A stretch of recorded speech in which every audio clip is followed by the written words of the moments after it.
News 28 मराठीमध्ये आपले स्वागत आहे। आजच्या मोठ्या बातम्यांबद्दल बोलूया। पारसनाथ गोशाळा पारुंडी व श्री ज्ञानदा वारकरी शिक्षण संस्था संयुक्त आयोजित मोफत बाल सुसंस्कार शिबिर संपन्न।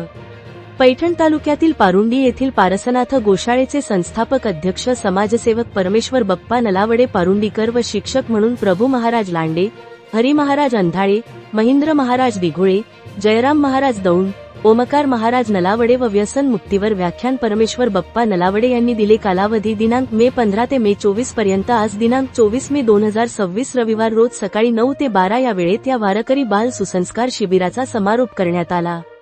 या प्रसंगी जिल्हा परिषद सदस्य अभिजित भाऊ तवार, कार्यक्रमाचे प्रमुख मार्गदर्शक संजयजी खाडे सर, रोज दैनिक कार्यक्रम सकाळी 6 ते संध्याकाळी 8, आध्यात्मिक व सामाजिक कार्याबद्दल मार्गदर्शन सकाळी 8 वाजता, नाश्ता दुपारी 12 ते 1 जेवण, संध्याकाळी 7 ते 8 जेवण असे नियोजित कार्यक्रम होते।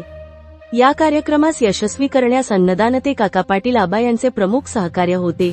तुकाराम नलावडे, गणेश थोरे, दत्तू काळे, सुनील मुळे, रामेश्वर रोडगे, सुनील गंडाळ, केशव वाडगळ, सतीश नलावडे, रमेश नानासाहेब नलावडे, योगेश नलावडे, शंकर कदम, महादेव खंडागळे, मनोरमा नलावडे, समस्त ग्रामस्थ, गेवराई मर्दा, समस्त ग्रामस्थ, सुलतानपूर, माऊली सांगळे, भागवत खजिनकर, नकुल नाचन, समारोपाची पंगत, काका पाटील आबा, समस्त नलावडे परिवार आदी अन्नदाते।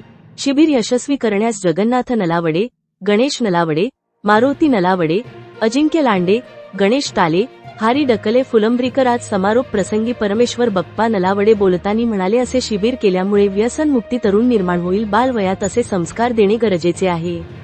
पारसनाथ गोशाळेत 2018 पहिले शिबिर घेतले होते। त्या काळातील विद्यार्थी सर्व व्यसनमुक्त जीवन जगत आहे व त्यातील काही कीर्तनकार झाले आहे। पुढील वर्षी एप्रिल 2027 साली 21 दिवसाचे शिबिर 100 मुलांचे करण्याचे ठरले। या प्रसंगी प्रमुख मार्गदर्शक करताना संजयजी खाडे सर यांनी विद्यार्थ्यांना सांगितले, जीवन जगताना चांगले कर्तव्य केले पाहिजे। काही महापुरुषांचे दाखले दिले। जिल्हा परिषद सदस्य अभिजित तवार यांनी शुभेच्छा दिल्या। इंडिया न्यूज 28 वैजापूर तालुका प्रतिनिधी अनिल सूर्यवंशीची रिपोर्ट।